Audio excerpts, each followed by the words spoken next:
Shabbat Shalom. Les prophéties annonçant Yeshua. Dans l'ancienne alliance, donc nous avons les prophéties et dans la nouvelle alliance, nous avons les réalisations. En un, son ascendance. Il est descendant d'Abraham. Dans Genèse, chapitre 12, verset 7, on peut lire « L'Éternel apparut à Abraham et dit « Je donnerai ce pays à ta postérité. » Et dans la réalisation, en Matthieu chapitre 1, verset 1, on peut lire qu'il est la généalogie de Yeshua, fils de David, fils d'Abraham. Dans Luc chapitre 3, verset 34, donc il est écrit fils de Jacob, fils d'Isaac, fils d'Abraham, fils de Tara, fils de Nachor.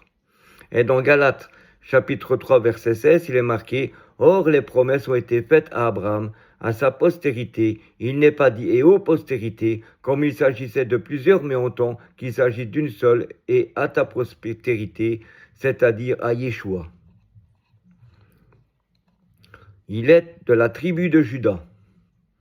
Donc dans les prophéties, nous lirons dans Genèse chapitre 49, verset 10, « Le sceptre ne s'éloignera point de Juda, ni le bâton souverain d'entre ses pieds, jusqu'à ce que vienne le Shiloh et que les peuples lui obéissent. » Nous voyons dans les réalisations, dans Hébreux chapitre 7, verset 14, « Car il est notoire que notre Seigneur est sorti de Juda, tribu dont Moïse n'a rien dit pour ce qui concerne le sacerdoce. » Et dans Apocalypse chapitre 5, verset 5, nous lirons « Et l'un des vieillards me dit, ne pleure point.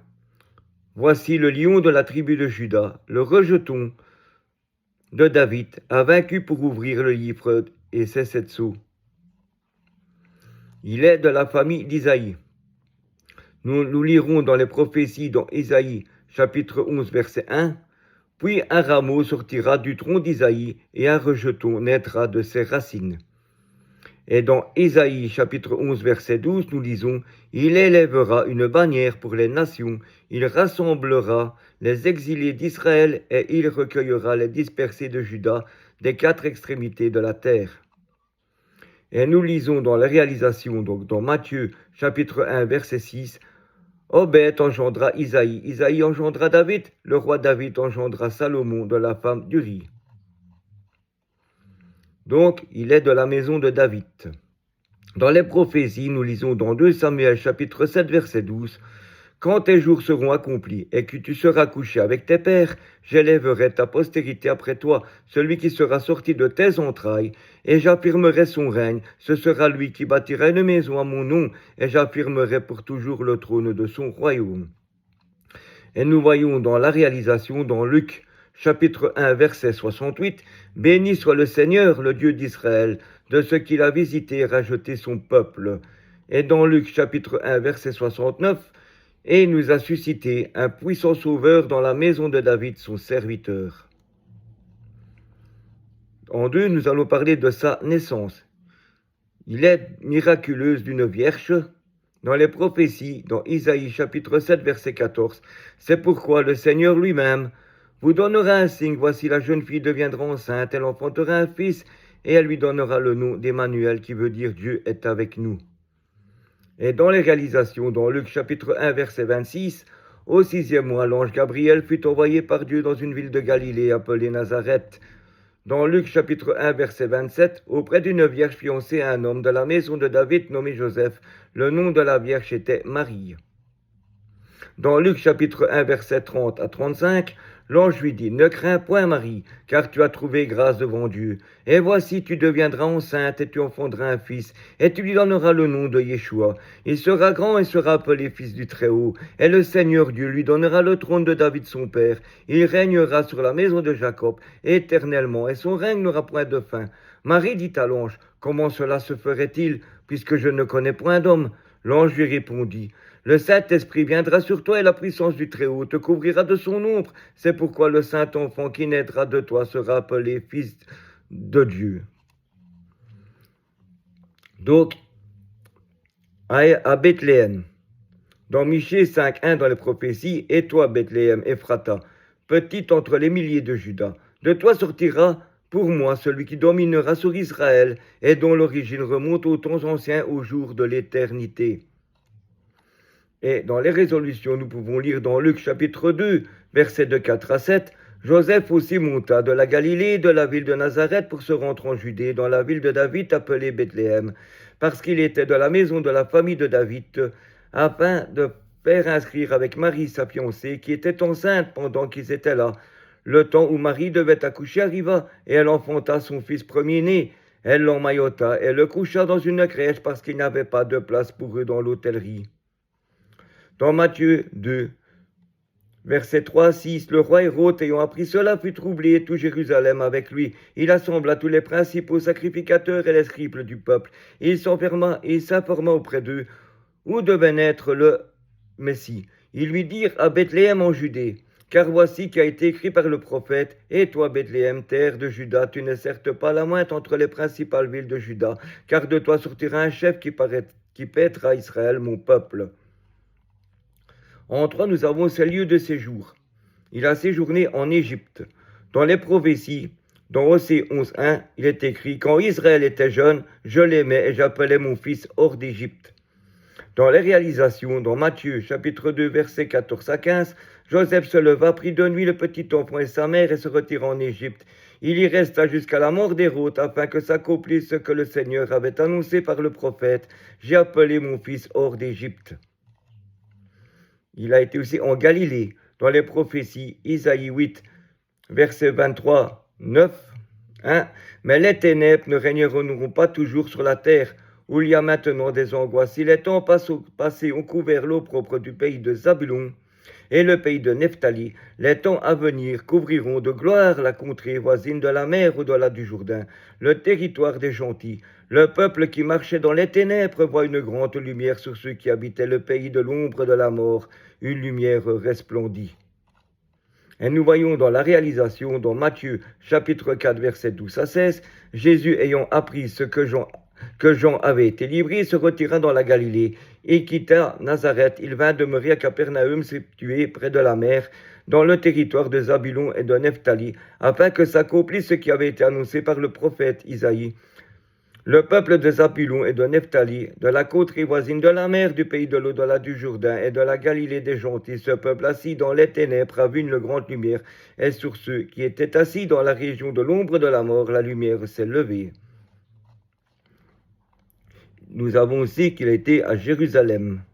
Dans les prophéties, il est marqué dans Zacharie chapitre 9, verset 9, « Sois transporté d'allégresse, fille de Sion, pousse des cris de joie, fille de Jérusalem. Voici ton roi vient à toi, il est juste et victorieux, il est humble, et monté sur un âne, le petit d'une ânesse. » Dans la réalisation, dans Matthieu chapitre 21, verset 4 à 5, nous lisons « Or, ceci arriva afin que s'accomplit ce qui avait été annoncé par le prophète.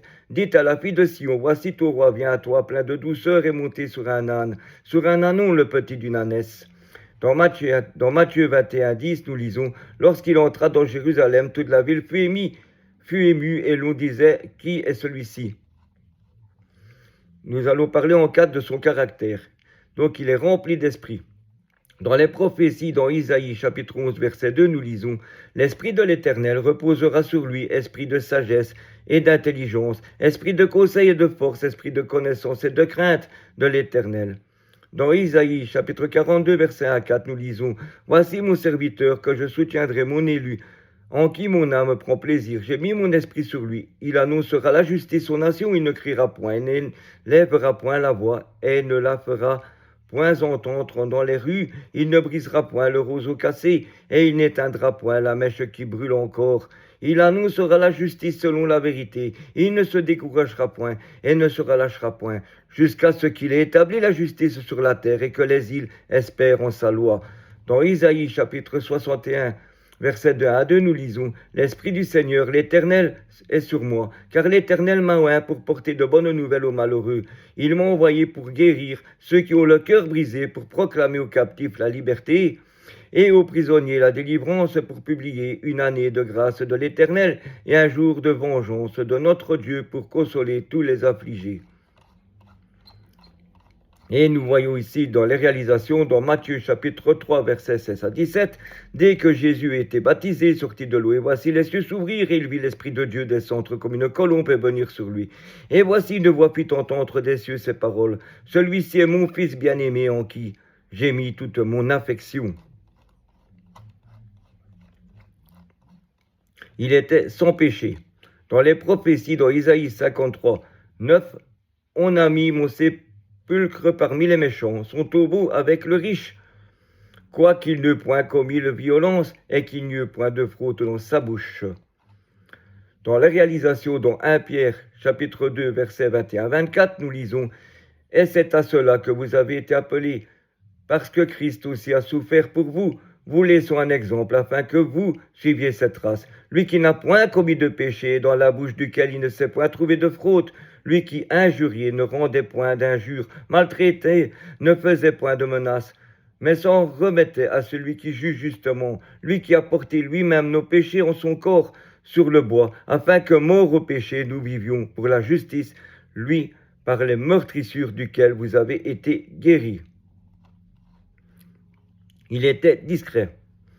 Dans les prophéties, dans Isaïe, chapitre 42, versets 1 à 4, nous lisons « Voici mon serviteur que je soutiendrai, mon élu, en qui mon âme prend plaisir, j'ai mis mon esprit sur lui. Il annoncera la justice aux nations, il criera point, n'élèvera point la voix, il ne la fera point entendre dans les rues, il ne brisera point le roseau cassé, et il n'éteindra point la mèche qui brûle encore. Il annoncera la justice selon la vérité, il ne se découragera point, et ne se relâchera point, jusqu'à ce qu'il ait établi la justice sur la terre et que les îles espèrent en sa loi. » Et nous voyons dans les réalisations, dans Matthieu 12, versets 16 à 21, « Et il le recommanda sévèrement de ne pas le faire connaître, afin que s'accomplisse ce qui avait été annoncé par Isaïe le prophète.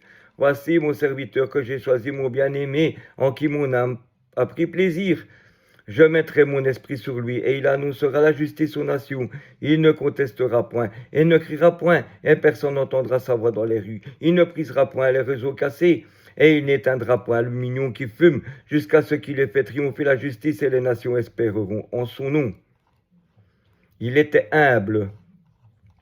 Dans Zacharie, chapitre 9, verset 9, nous disons « Sois transporté d'allégresse, fille de Sion, pousse des cris de joie, fille de Jérusalem. Voici ton roi vient à toi. Il est juste et victorieux, il est humble et monté sur un âne, sur un âne, le petit d'une ânesse. » Et dans Matthieu 21, 1 à 7, nous lisons « Lorsqu'ils s'approchèrent de Jérusalem et qu'ils furent arrivés à Bethphagée, vers la montagne des Oliviers, Jésus envoya 2 disciples en leur disant « Allez au village qui est devant vous, vous trouverez aussitôt une ânesse attachée et un ânon avec elle. Détachez-les et amenez-les-moi. Si quelqu'un vous dit quelque chose, vous répondrez « Le Seigneur en a besoin. » Et à l'instant, il les laissera aller. Or ceci arriva, afin que s'accomplisse ce qui avait été annoncé par le prophète.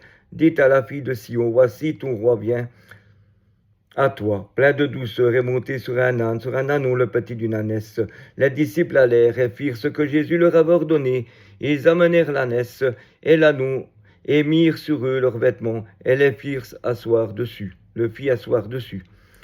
Dans Jean 13, de 3 à 5, nous lisons Jésus qui savait que le Père avait remis toutes choses entre ses mains, qu'il était venu de Dieu, et qu'il s'en allait à Dieu, se leva de table, ôta ses vêtements, et prit un linge dont il se ceignit. Ensuite il versa de l'eau dans un bassin, et se mit à laver les pieds de ses disciples, et à les essuyer avec le linge dont il s'était ceint. Dans Philippiens, chapitre 2, versets 7 à 8, nous lisons « Mais s'est dépouillé lui-même en prenant une forme de serviteur, en devenant semblable aux hommes, ayant paru comme un simple homme. Il s'est humilié lui-même, se rendant obéissant jusqu'à la mort, même jusqu'à la mort de la croix. » Voilà. J'espère que ça vous plaira. Voilà, je vous souhaite une très bonne journée. Soyez bénis.